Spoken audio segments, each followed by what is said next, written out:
इससे पहले हम त्रुटियों के बारे में थोड़ा बहुत जानकारियाँ दे चुके थे। वहाँ पे हम यथार्थता परिशुद्धता के बारे में भी बता चुके थे। आज यहाँ पे हम 3 विशेष प्रकार की त्रुटियों के बारे में पढ़ेंगे। इसमें पहला है आपका निरपेक्ष त्रुटि,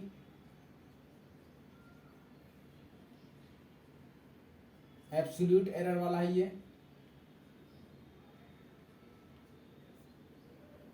दूसरा है सापेक्ष त्रुटि, रिलेटिव एरर भी इसको बोल सकते हैं। और तीसरा है परसेंटेज एरर, प्रतिशत त्रुटि।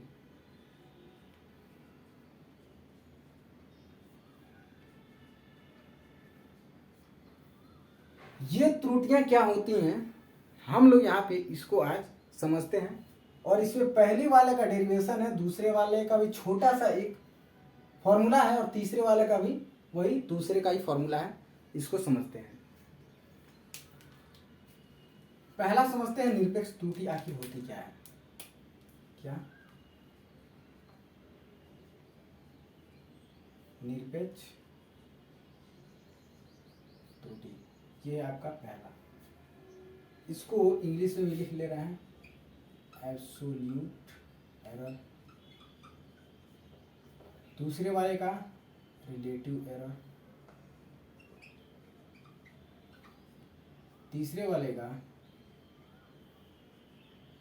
Percentage error. यहां से हम समझते हैं एब्सोल्यूट एरर, निरपेक्ष त्रुटि होती क्या है। निरपेक्ष त्रुटि से मतलब क्या है, आपके पास जो वास्तविक मान है, वास्तविक मान का मतलब है कि आपने जो मापने के लिए वस्तु को लिया है। जैसे मान लीजिए ये हमारे पास कोई छड़ है,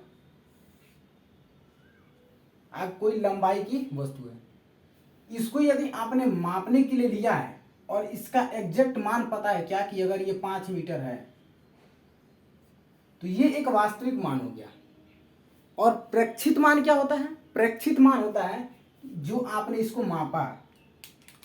तो मापा, अगर मान लीजिए आपने 4 मीटर यहां से यहां तक मापा,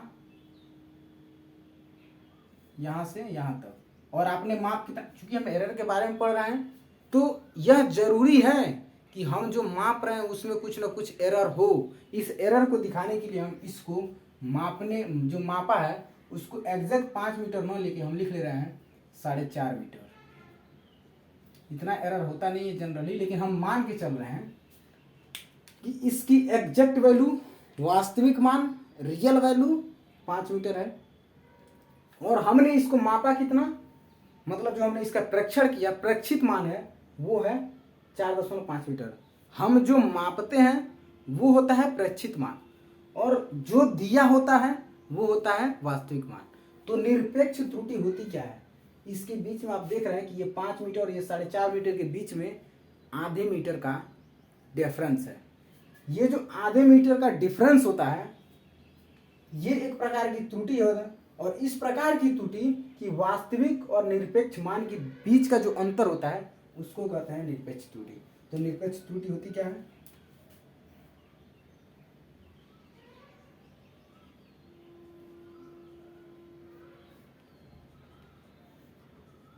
वास्तविक मान तथा निरपेक्ष मान के बीच के अंतर को हम लोग निरपेक्ष त्रुटि कहते हैं।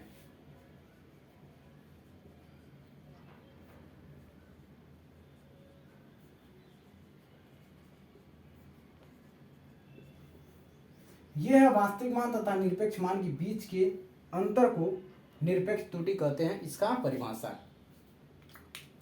ये तो हो गया इसका डिफिनेशन। अब हम कह रहे हैं इसको मैथमेटिकली कैसे लिखेंगे, हम कैसे बताएंगे कि ये जो है इसमें 0.5 मीटर मतलब आधे मीटर का अंतर है, इसको कैसे बताएंगे। तो इसको गणितीय रूप में लिखने के लिए इसका फॉर्मूला क्या होता है कि जो हमारे पास निरपेक्ष मान होता है, निरपेक्ष मान बराबर होता है किसके, वास्तविक मान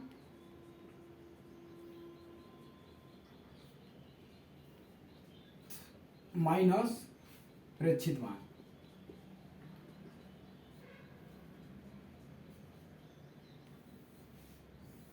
ये होता है इसका एक छोटा सा गणितीय रूप लिखने का। आप देख रहे हैं कि यहाँ पे जो वास्तविक मान है वो 5 मीटर है और ये जो प्रेक्षित मान है 4.5 मीटर है। यदि हम इसको उल्टा कर दें, आप सोच रहे होंगे कि अगर पहले प्रेक्षित मान लिख दिया जाए बाद में वास्तविक मान लिख दिया जाए तब क्या होगा, इसको भी हम समझते हैं। जब आप पहले प्रेक्षित मान लिख देंगे, इसका मतलब उसकी रियल वैल्यू हमको पता ही नहीं थी, उससे पहले ही आपने माप लिया, प्रेक्षित मान पहले ही लिख दिया। अगर मान लीजिए आपको रियल वैल्यू पता भी होती और प्रेक्षित मान आपने पहले ही माप दिया, तो कभी भी आप रियल वैल्यू से ज्यादा तो जा नहीं सकते हैं। रियल वैल्यू से ज्यादा तो आप 5 मीटर से ज्यादा तो आप इसका माप कर नहीं सकते हैं। यदि आप इससे कम मापते हैं, जो आपके पास ये जो कम, अगर मान लीजिए प्रेक्षित मान आगे हो जाता 4.5 और इसमें से आप 5 मीटर को घटाते, तो ये जो हमारा एरर है ये माइनस में हो जाता है। ये सही नहीं है कि हमारा एरर माइनस में हो। आप लिखने के लिए तो ये लिखते हैं कि -5.5 मीटर का एरर है, लेकिन ये एरर सिर्फ ये बताता है, ये इसके बीच का अंतर है, ये निगेटिव वैल्यू को नहीं बताता है, ये इसके बीच के अंतर को बताता है। हमने लिखा भी है कि इसके बीच के अंतर को बताता है। इसलिए हम सबसे पहले यहाँ पे निरपेक्ष मान निकालने के लिए, जो निरपेक्ष त्रुटि है हमारे पास, उसके बीच में त्रुटि निकालने के लिए सबसे पहले हम वास्तविक मान को रखेंगे और उसके बाद हम प्रेक्षित मान को रखेंगे। इनके बीच का जो अंतर होता है वो होता है निरपेक्ष मान। सॉरी। अब हम लोग इसका डेरिवेशन करते हैं। एक छोटा सा इसका डेरिवेशन है, उसको समझते हैं। माना किसी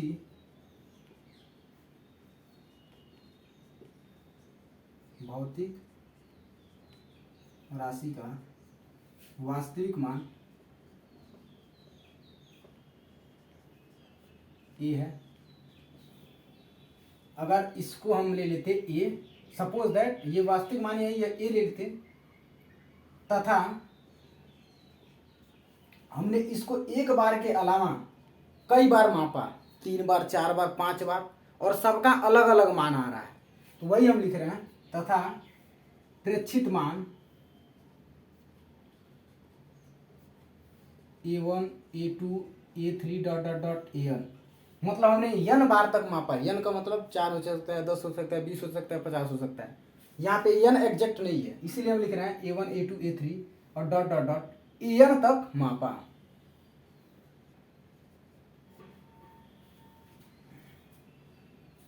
तब जो हमारे पास ये निरपेक्ष मान मिलेगा, ये जो निरपेक्ष त्रुटि, निरपेक्ष मान की जगह पे आप निरपेक्ष त्रुटि लिख दीजिए। यहाँ पे भी आप लिख सकते हैं निरपेक्ष त्रुटि, लेकिन हमने मान तीनों जगह लगा है, इसलिए यहाँ पे निरपेक्ष मान ही लिख सकते हैं। कोई दिक्कत नहीं है निरपेक्ष मान में और निरपेक्ष त्रुटि में, क्योंकि ये जो वैल्यू होगी वही तो त्रुटि होगी, वही तो मान होगा।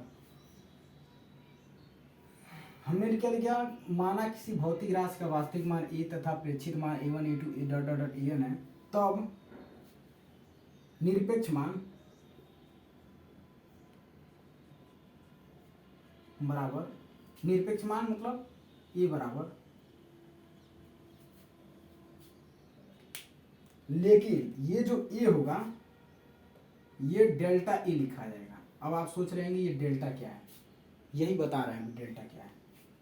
फॉर्मूला क्या है निरपेक्ष मान का, निरपेक्ष मान का फॉर्मूला वास्तविक मान, वास्तविक मान है क्या ए, इसको हम लेते हैं ए, और ये जो प्रेक्षित मान है ये क्या है A1, इसको हम लेते हैं A1। ये पहले बार के लिए जब आपने इसको एक बार मापा, दूसरी बार मापा तो क्या आया A2, वास्तविक मान तो वही रहेगा, लेकिन दूसरा मान आपने क्या लिया, A2। ये हो गया डेल्टा A माइनस A2। ऐसे ही आपने तीसरा लिया ये भी लिख लीजिए 1 2 3, समझने में आसानी होगा। ये पहला माप है, ये दूसरा माप है, ये तीसरा माप है, तो ये होगा A माइनस A3। ऐसे ही जब आप मापते चले जाएंगे तो अंत में आपको एक डेल्टा AN मतलब अंतिमवा जो आप माप लेंगे उसका वैल्यू मिलेगा, और ये बराबर होगा A माइनस AN के।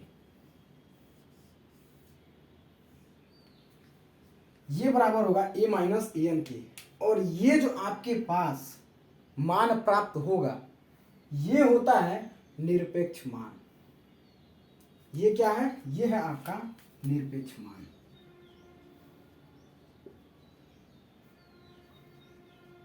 अब सोच रहे हैं आप ये डेल्टा क्या है। ये डेल्टा हमेशा दो राशियों के बीच में अंतर को बताता है, डिफरेंस को बताता है। यहाँ पे ये वास्तविक मान था, ये प्रेक्षित मान था, इसके बीच में जो अंतर होगा वो होता है डेल्टा। तो डेल्टा क्या बताता है कि जो आपने ये A1 का मतलब जो आपने पहला निरपेक्ष मान लिया उसके बीच में अंतर कितना है, उसके बीच में डिफरेंस कितना है। ठीक, इतना आप समझिए। उसके बाद इसका आगे का टॉपिक हम स्टार्ट करते हैं।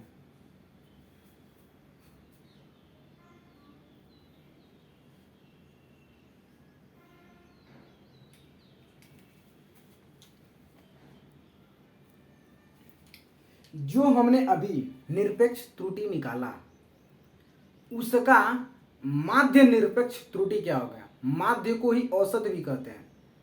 तो माध्य या औसत निरपेक्ष त्रुटि क्या होगा उसको हम समझते हैं। क्या है, अभी आपने निरपेक्ष मान निकाला तो निरपेक्ष त्रुटि जो थी उसका क्या, माध्य या औसत निरपेक्ष त्रुटि। शायद हो सकता है पहली बार आपको ये न समझ में आए, इसलिए हम इसको समझाते हैं, फिर इसके बारे में हम बताते हैं। सबसे पहले समझिए माध्य या औसत होता क्या है। माध्य का मतलब होता है या औसत का मतलब होता है कि आपके पास कितने आंकड़े हैं, उन आंकड़ों का योग। जैसे हम कह रहे हैं 1 2 3 4 5, इसका आप माध्य निकालिए या इसका औसत मान निकालिए। अगर मान लीजिए इसका औसत मान निकालें, अगर वो A आए, हम A क्यों लिख रहे हैं, A होगा नहीं औसत मान, लेकिन ये एवरेज से ही होता है, एवरेज इसको रिप्रेजेंट किया जाता है, लेकिन हो सकता है इसका औसत मान कुछ भी हो। हम A क्यों लिख रहे हैं, A मतलब होता है एवरेज मान। इसके ऊपर जब A के ऊपर आप बार लगा देते हैं तो ये औसत के बराबर हो जाता है। मतलब यदि आप कहीं लिखना चाहते हैं औसत या माध्य तो आप A लिखिए, उसके ऊपर ऐसे बार लगा दीजिए, तो ये हो जाता है औसत। ये अकेले ये वर्ड जो होता है ये औसत को बताता है कि औसत को ऐसे भी लिखा जाता है। इसलिए हम A और उसके ऊपर ये बार, इसको बार पढ़ा जाता है। क्या, बार, ये है बार, इसको ऐसे हिंदी में बार पढ़ा जाता है। ठीक, अब हम लोग इसको समझते हैं कि यदि आप इन आंकड़ों का औसत निकालें तो कैसे निकालेंगे। हमको औसत का फार्मूला क्या पता है, संख्याओं का योग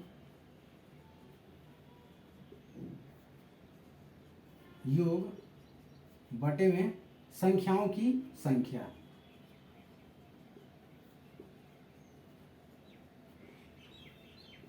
तो होगा क्या, होगा 1 प्लस 2 प्लस 3 प्लस 4 प्लस 5, और टोटल नंबर कितने हैं 1 2 3 4 5, तो 5 से भाग दीजिए।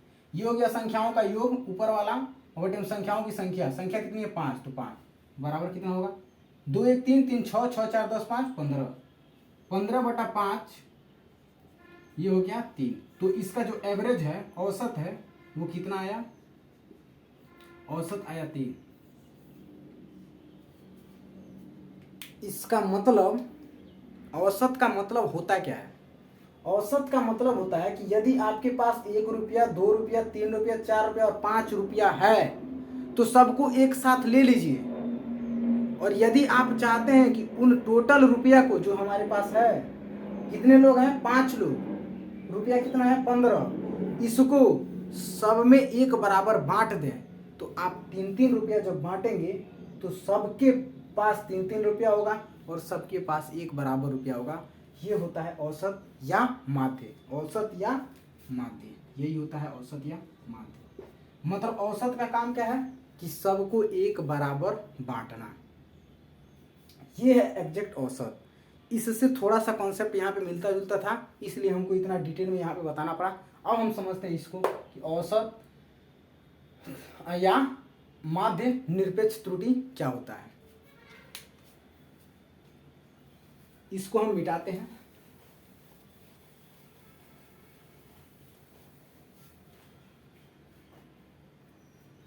जो आपके पास निरपेक्ष मान था, उस निरपेक्ष मान का योग और कितना निरपेक्ष मान आपने लिया उसकी संख्या, इन दोनों के जो अनुपात होता है वो होता है माध्य या औसत निरपेक्ष मान। इसको छोटा सा एक लिखते हैं, उसके बाद हम समझाते हैं। निरपेक्ष त्रुटि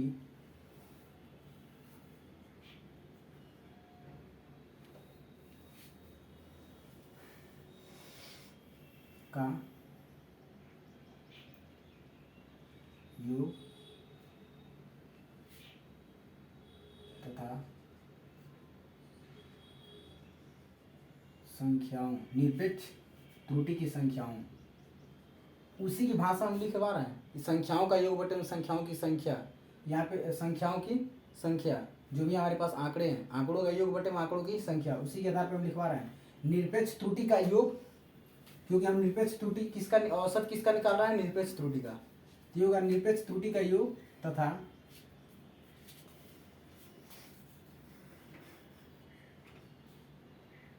निरपेक्ष त्रुटि की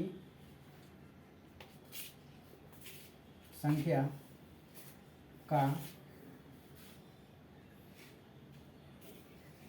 अनुपात माध्य या औसत या माध्य या औसत निरपेक्ष त्रुटि। किताबों में इसका भाषा कुछ अलग दिया है, आप समझना चाहें तो वहां से भी समझ सकते हैं, यहाँ से भी समझ सकते हैं। हमारा मेन काम है कॉन्सेप्ट को समझाना, उसको हम समझा रहे हैं। ये आप अपनी भाषा में लिखिएगा, बस समझ लीजिए, लिखना आसान होता है। अनुपात माध्य या निरपेक्ष, अनुपात संख्याओं का अनुपात माध्य या औसत निरपेक्ष, पूरा लिख लीजिए, औसत निरपेक्ष त्रुटि कहलाता है। अब यहां से समझिए, हमने क्या बताया था कि और एवरेज जो होता है उसको ए के ऊपर बार से लिखते हैं। तो हमने, आपको याद हो तो अंत में निकाला कितना था? पहला डेल्टा A1 बराबर A माइनस A1, दूसरा डेल्टा A2 बराबर A माइनस A2, तीसरा डेल्टा A3 बराबर A माइनस A3, और ऐसे करके n नंबर तक हमने क्या निकाला था? डेल्टा AN बराबर A माइनस AN। अंत में हमको फार्मूला मिल गया था। तो अंत में ये जो हमारे पास फार्मूला मिला है, यही तो है निरपेक्ष मान, निरपेक्ष त्रुटि यही तो है। तो हम इसका माध्य निकाल रहे हैं, तो यदि इसके ऊपर हम बार लगा दें तो क्या हो जाएगा? निरपेक्ष, औसत निरपेक्ष त्रुटि। इसके ऊपर बार लगाने से क्या हो गया? ये एवरेज को बताता है, बार हमेशा एवरेज को बताता है। ये जो लाइन है ये हमेशा एवरेज को बताता है। तो ये जो एवरेज इसके ऊपर लगा है ये बताता है औसत निरपेक्ष त्रुटि। ये होगा क्या? औसत निरपेक्ष त्रुटि। औसत निरपेक्ष त्रुटि डेल्टा AN पे बार बराबर होगा कितना? संख्याओं का योग, मतलब वहां पे था औसत बराबर संख्याओं का योग बटे में संख्याओं की संख्या। यहाँ पे संख्या कौन सा है? ये तो इसके बीच में डिफरेंस है, लेकिन ये इसके बराबर है, इसलिए हम इस वैल्यू को लेकर चलेंगे। तो ये हमारे पास आंकड़े हैं क्या? तो इनका योग कीजिए, delta A1 plus delta E2 plus delta E3 plus dot dot dot dot कहाँ तक जोड़ना है, डेल्टा En तक हमको जोड़ना है, प्लस डेल्टा E बटे में नंबर कितने होंगे, नंबर हमने लिया है n तक हम जोड़ रहे हैं, ये कितना होगा n। ये आपको समझ में आ गया होगा। ये इसका हो गया औसत या निरपेक्ष मान, लेकिन ये अभी भी सिस्टमेटिक तरीके से नहीं है। इसको और इजी बनाने के लिए हम करेंगे क्या, तो आप एक काम कीजिए, डेल्टा En बार, इसको आप कैसे लिख सकते हैं, 1/n एक ब्रैकेट में इस पूरे को लिख लीजिए, delta A1 plus delta A2 plus delta A3 plus dot dot dot plus delta En। ये हमारे पास टोटल नंबर हो गया। इन सब के लिए एक विशेष प्रकार का चिन्ह यूज किया जाता है, जिसको कहते हैं हम, कुछ इस तरह से होता है, ये होता है समेशन। इसको हम लोग सिग्मा भी शायद कहते हैं, हिंदी में सिग्मा भी कहते हैं, और समेशन, समेशन का मतलब होता है योग। मतलब आपके पास जो भी डाटा है उसको एक साथ जोड़ने के लिए इस साइन का यूज किया जाता है। तो आप इन डाटा को जोड़ने के लिए इसके जगह पे इस समेशन का यूज कीजिए, तो होगा क्या, डेल्टा En पे बार बराबर 1/n, ये सिग्मा। ये तो बता दिया कि इस डाटा को जोड़ रहे हैं, लेकिन ये सिग्मा ये नहीं बता पाया कि आप कहां से कहां तक डाटा को जोड़ रहे हैं। और सिग्मा अभी भी ये क्लियर नहीं कर पा रहा है कि आप किस डाटा को जोड़ रहे हैं। जब आप इसके आगे डेल्टा AI लिख देंगे, ये AI इसके ऐसे होगा, जब आप इसको डेल्टा AI लिख देंगे तब ये सिग्मा बताएगा कि आप इस डेल्टा AI वाली वैल्यू को जोड़ रहे हैं। ये I क्या है अभी हम बता रहे हैं। अब ये सिग्मा बता रहा है कि आप इसके आगे जो इस रूप का जो भी हमारे पास आंकड़ा था, डाटा था, उसको आप जोड़ रहे हैं। अब ये बता रहा है सिग्मा, लेकिन कहां से कहां तक जोड़ रहे हैं अभी भी ये सिग्मा नहीं बता रहा है। तो इसको बताने के लिए क्या किया जाता है कि यहाँ पे एक वर्ड लिखा जाता है I = 1, क्या,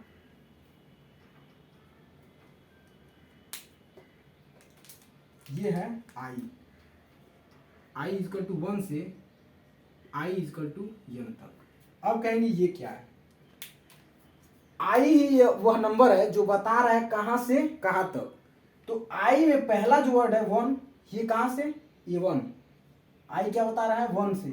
मतलब आप ये जो डाटा लिए हैं AI, इसमें 1 से लेकर A1 से लेकर डेल्टा A1 से लेकर और AN तक जोड़ा जा रहा है। इसलिए हम नीचे उस वैल्यू को रखते हैं जहाँ से स्टार्ट हुआ है और अंत में उस वैल्यू को रखते हैं जहाँ पे समाप्त हुआ है। और इन सबको जोड़ने के लिए सिग्मा का यूज किया जाता है और उसके आगे लिखा जाता है कि आप कौन सा डाटा जोड़ रहे हैं।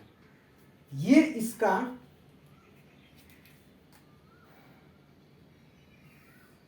एग्जैक्ट फॉर्मूला होता है माध्य या औसत निरपेक्ष त्रुटि का।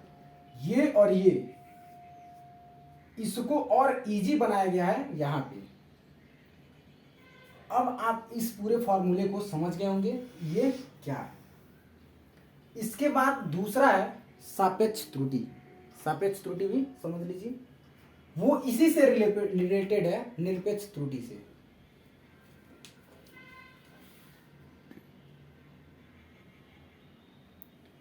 इसके बाद है हमारा सापेक्ष त्रुटि, ये दूसरा है सापेक्ष त्रुटि। पहला था निरपेक्ष त्रुटि।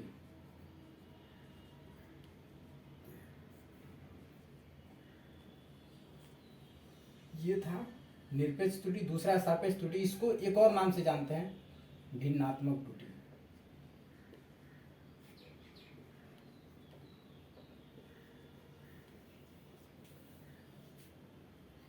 सापेक्ष त्रुटि क्या होता है, हमने निरपेक्ष त्रुटि देख लिया, निरपेक्ष त्रुटि में उसका माध्य देख लिया क्या था, माध्य या औसत निरपेक्ष त्रुटि।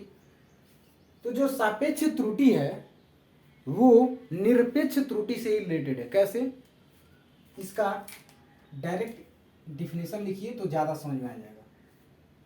किसी भौतिक राशि के, जो भी आप भौतिक राशि ले रहे हैं उसका जो आप मेजरमेंट कर रहे हैं, किसी भौतिक राशि के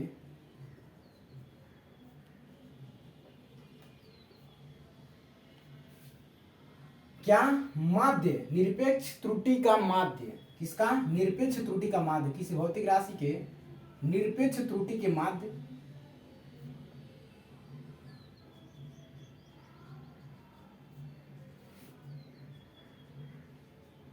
तथा क्या वास्तविक मान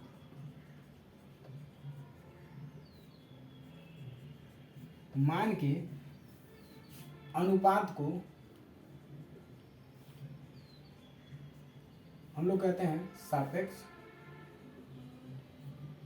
या भिन्नात्मक त्रुटि।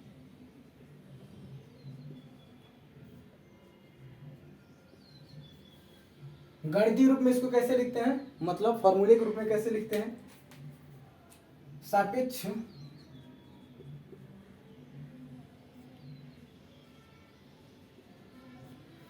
त्रुटि बराबर ये होता है आपका क्या? दो वर्ड लिखा है, निरपेक्ष माध्य त्रुटि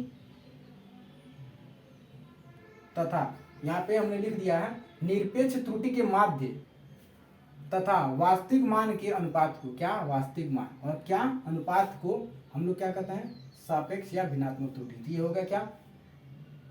अनुपात में एक चीज हमेशा ध्यान रखिएगा, अनुपात में जो पहले दिया होता है उसको ऊपर लिखते हैं और जो बाद में दिया होता है उसको हमेशा नीचे लिखते हैं। तो इसमें पहले क्या दिया है, इस पे आप यहाँ पे लिखिए माध्य निरपेक्ष त्रुटि या निरपेक्ष त्रुटि का माध्य, बात एक ही है।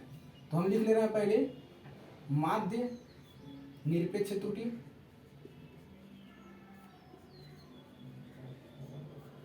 बटा में वास्तविक मान। माध्य निरपेक्ष त्रुटि को हम लोग कैसे लिखते थे?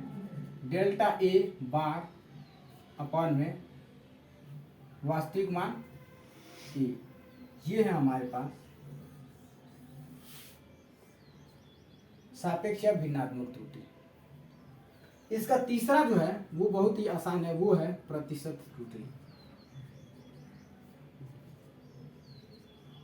प्रतिशत त्रुटि क्या है?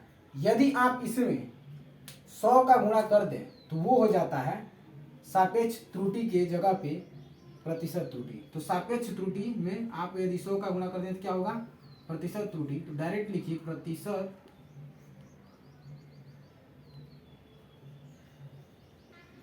त्रुटि बराबर क्या? इस पूरा माध्य निरपेक्ष त्रुटि अपान में वास्तविक मान गुणे 100। ये है आपका प्रतिशत त्रुटि। तो प्रतिशत त्रुटि सापेक्ष त्रुटि से रिलेटेड है और सापेक्ष त्रुटि निरपेक्ष त्रुटि से रिलेटेड है, लेकिन कैसा? माध्य निरपेक्ष त्रुटि से रिलेटेड है। और माध्य निरपेक्ष त्रुटि निरपेक्ष त्रुटि से रिलेटेड है। मतलब पहले आपने निरपेक्ष को समझा, उसके बाद उसकी माध्य को समझा, माध्य के बाद आपने सापेक्ष त्रुटि को समझा, उसके बाद आपने प्रतिशत त्रुटि को समझा। प्रतिशत त्रुटि में बस 100 से गुणा किया गया है, किसमें? सापेक्ष त्रुटि में। ये हमारे पास जो भी त्रुटियां थी इसको हमने समझा दिया। अब हम इसके बाद समझेंगे कि त्रुटियों को, जो हमारे पास एरर है, वो कैसे जोड़ा जाता है और एरर को कैसे घटाया जाता है। आगे जो भी इसका टॉपिक है उसको हम लोग नेक्स्ट वीडियो में समझेंगे।